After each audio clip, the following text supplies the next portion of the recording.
আমার খবর। আমরা জানতে চাইছি, এখানে ধ্রুববাবুরা রয়েছেন, উদয়বাবু রয়েছেন, অনুপবাবু রয়েছেন। আমরা চাইছি বীরভূম ডাকাতদের কাছ থেকে বীরেদের কাছে আসুক।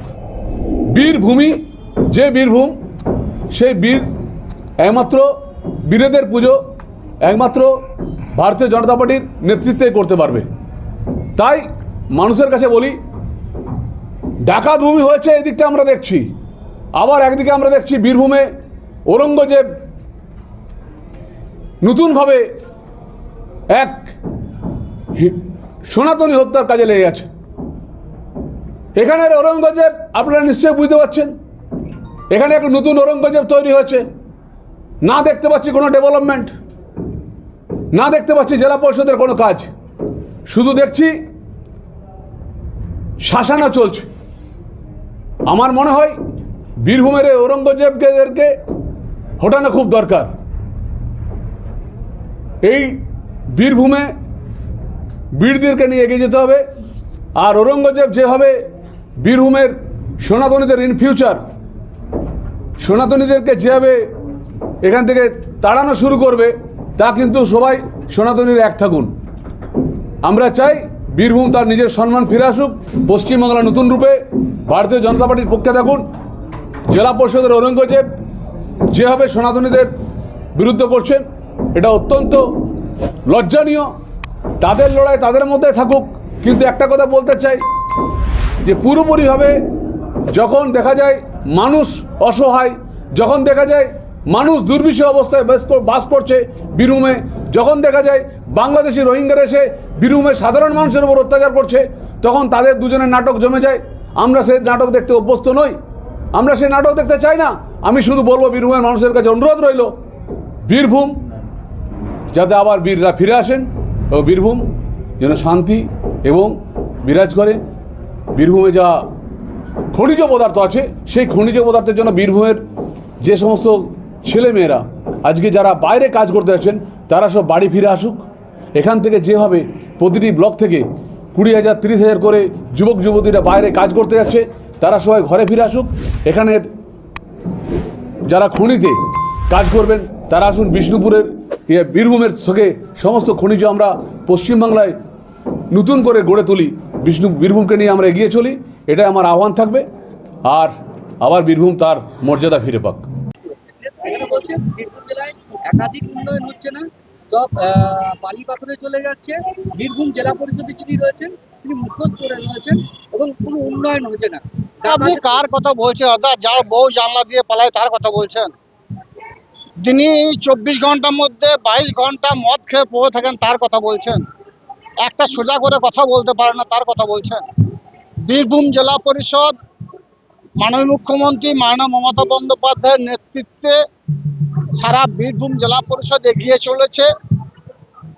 সারা বাংলার যে জেলাগুলো আছে তার নিরিখে বীরভূম জেলা 3 থেকে 4 নম্বরে আছে সব দিক দিয়ে। আপনারা যে বিষয়ে প্রশ্ন করবেন, পথশ্রী থেকে শুরু করে 15 ফিনান্স থেকে শুরু করে 5th ফিনান্স থেকে শুরু করে খাদ্য থেকে শুরু করে স্বাস্থ্য থেকে শুরু করে প্রত্যেকটি বিষয়ে আমরা এগিয়ে আছি।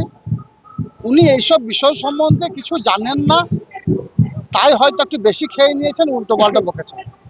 বলছেন থেকে মুরারই দেখুন, ওরা তো চাইছে, বিজেপি চাইছে 26-এ নির্বাচন আসছে, তাই বাংলাকে জঙ্গি তকমা আপনারা দেখেছেন এসআর করেছে, সারা বাংলার মানুষকে লাইনে দাঁড় করিয়েছে। তারা কি বলেছিল? বাংলাদেশি আছে, পাকিস্তানি আছে, রোহিঙ্গা আছে। একটাও রোহিঙ্গা দেখাতে পেরেছে?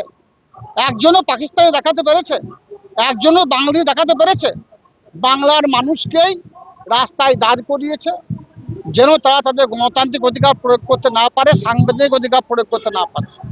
বিজেপির এই চক্রান্ত, এই প্রয়াস করে লাভ কিছু হবে না। 26-এ নির্বাচন আসছে, তাই ওরা বীরভূম জেলায় বারবার আসছে। এখানে এসে শুভেন্দু বাবু কি বলে গেছেন শুনলাম, যে 1,20,000 টাকায় ঘর হবে না, উনি 80,000 টাকায় দেবেন। ওনাকে বলবো, এর আগে বিজেপি প্রতিশ্রুতি দিয়েছিল যে সারা ভারতবর্ষে প্রত্যেকটি মানুষের অ্যাকাউন্টে 15 লক্ষ টাকা করে ঢুকবে। একটা টাকাও ঢুকেছে? প্রত্যেক মাসে 1 কোটি কর্মসংস্থান হবে, 12 কোটি দূরের কথা। বাংলায় একজন মানুষের কর্মসংস্থান করতে পেরেছেন? ওনারা বলেছিলেন সবকা সাথ সবকা বিকাশ, আদানি আর আম্বানির বিকাশ হয়েছে, বাকি সারা ভারতবর্ষের মানুষ হতাশ হয়ে আছে। বাংলার মানুষ 26-এ নির্বাচন আসছে, আসতে দিন, লাইনে দাঁড়িয়ে ভোট দেবে, নিজের ভোট নিজে দেবে। আপনারা ইডি সিবিআইকে কাজে লাগিয়ে কিছু করতে পারেননি, তাই নির্বাচন কমিশনকে কাজে লাগিয়েছেন, টাকার বস্তা নিয়ে এসে মানুষকে মদ্য আসক্ত করে ভুল পথে পরিচালনা করার চেষ্টা করেছেন। আদিবাসী ভাই বোনদেরকে উস্কাতে তাদের জন্য বিভিন্ন ধরনের কথা বলে গেছেন, যে বাংলার নাকি আদিবাসী ভাই বোনদের উন্নয়ন হয়নি, মাইনরিটি সম্পদের উন্নয়ন হয়নি, ক্ষেত থেকে ক্ষেত মজুরদের উন্নয়ন হয়নি। আসুন 26-এ নির্বাচনে বাংলার মানুষের যোগ্য জবাব দেবে। 11টা সিট আছে বীরভূম জেলায়, 11-0 হবে, জোড়া ফুল ফুটবে, আপনার শস্যের ফুল দেখবেন। ওয়েট করুন, অপেক্ষা করুন। সোনার গহনায় গল্প বলে যাওয়া ভরো জুয়েলার্স, অনুপম স্পর্শের ছোঁয়া, মায়ের স্নেহ কন্যার সাজ, প্রতিটি রত্নে ভরো জুয়েলার্স। ভরত জুয়েলার্স, গুণমানের অঙ্গীকার, শান্তিনিকেতন রোড, বোলপুর। দেখতে চোখ রাখুন আমাদের ফেসবুক ও ইউটিউব চ্যানেলে।